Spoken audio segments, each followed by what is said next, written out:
आज की वीडियो में गैस रेफ्रिजरेशन साइकिल का एनर्जी एनालिसिस, इसका कोफिशिएंट ऑफ परफॉर्मेंस, इसकी लिमिटेशंस और एयरक्राफ्ट के अंदर इसके एप्लीकेशंस को डिस्कस करेंगे। तो लेट्स स्टार्ट।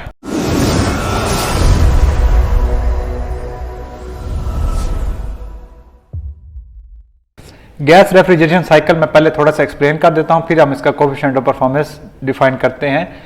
1 से 2 आइसेंट्रोपिक कंप्रेशन होगी गैस की। लेट्स सपोज हम यहाँ पे एयर कंसिडर करें, ये आइसेंट्रोपिक कंप्रेशन स्ट्रेट लाइन यहाँ पे हमने शो कर दी। 2 से 3 कांस्टेंट प्रेशर हीट रिजेक्शन हो जाएगी इन्वायरमेंट में, वार्म सराउंडिंग्स में। ये 2 से 3 कांस्टेंट प्रेशर हीट रिजेक्शन।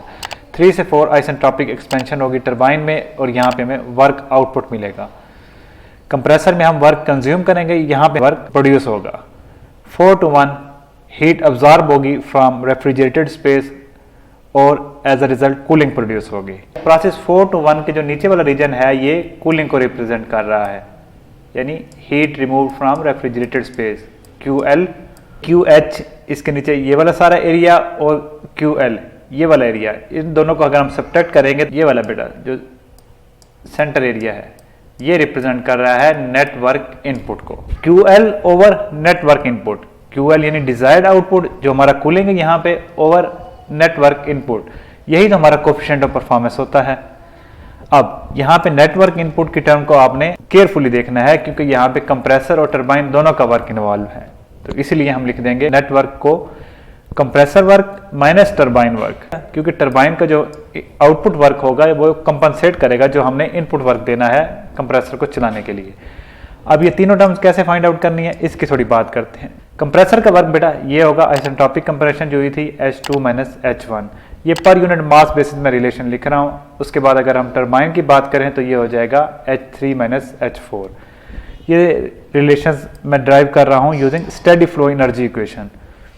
उसके बाद QL रह गया, QL यानी heat remove from refrigerated space, ये है बेटा H1 - H4। तो इन तीनों टर्म्स को आप यहाँ पुट करके कोफिशिएंट ऑफ परफॉर्मेंस इजीली निकाल सकते हैं। यहाँ पर गैस रेफ्रिजरेशन साइकिल में जो टेम्परेचर्स हैं वो वेरी कर रहे हैं।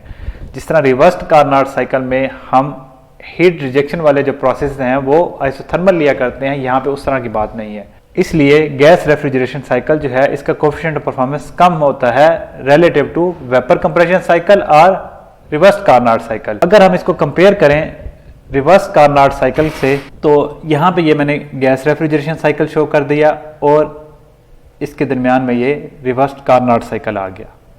ये जो पूरा है ये नेटवर्क इनपुट को रिप्रेजेंट कर रहा है। तो इसका मतलब है कि गैस रेफ्रिजरेशन के लिए इनपुट वर्क बहुत ज़्यादा है in comparison with reverse Carnot cycle, जिसके लिए वर्क इनपुट रिक्वायरमेंट ये 1A 3B वाला स्क्वायर है।